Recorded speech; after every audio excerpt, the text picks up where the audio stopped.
Hey folks, Allison here. I want to talk about today applying the 5-year test to everything that upsets you. We tend to get upset over a lot of things, a lot of big things, a lot of little things, and I think most of our peace is stolen by the little things that happen in the day. The guy who cuts you off on the parkway, the little things that go wrong, the flood you had in your basement, all these things that can be very, very distressing, and I really don't want to minimize them. But I think a way to get it under control is to apply the 5-year test. Will this matter 5 years from now? Now, there are some things that might matter 5 years from now, but the vast majority of things probably won't.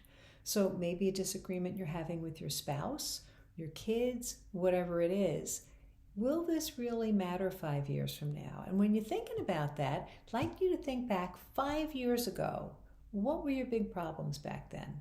Now, if you find that you're still suffering the same problems as you were 5 years ago, then you do need to learn how to discern what's going to really matter and what you want to focus your attention and energies on.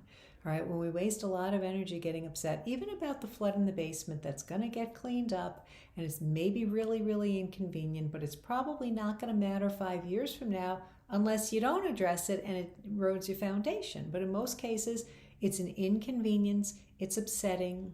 All right, even little tiffs that we have with one another, most of them won't matter 5 years from now, on the little things. And we really need to conserve our energies to really worry about the bigger things, the things that really matter in life, and also to regain our peace, because it's very easy to allow it to be stolen away from us by these stupid little things that happen.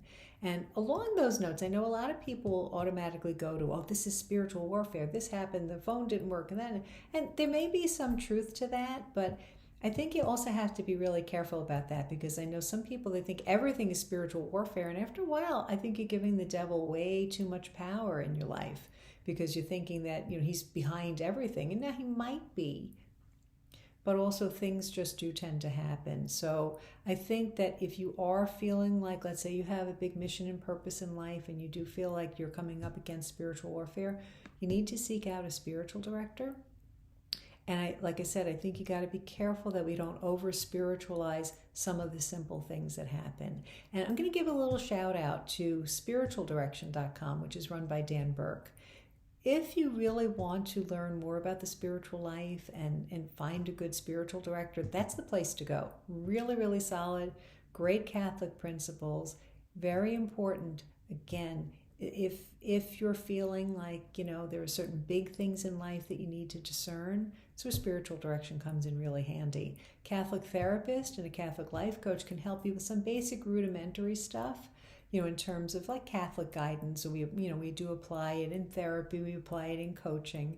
But when you're really looking at spiritual direction, if you are in a situation of spiritual warfare or whatever, that's when you really want to engage the help of a spiritual director. So again, spiritualdirection.com is where I would send you. If you're looking for a therapist or a life coach, catholiclifecoaches.com, catholictherapist.com. Those are the two sites that I run. So I hope you find that really helpful. Will it matter 5 years from now? Probably not. Let's save our energies and let's really kind of move ahead in a more positive way. Hope you find that helpful. God bless. Bye.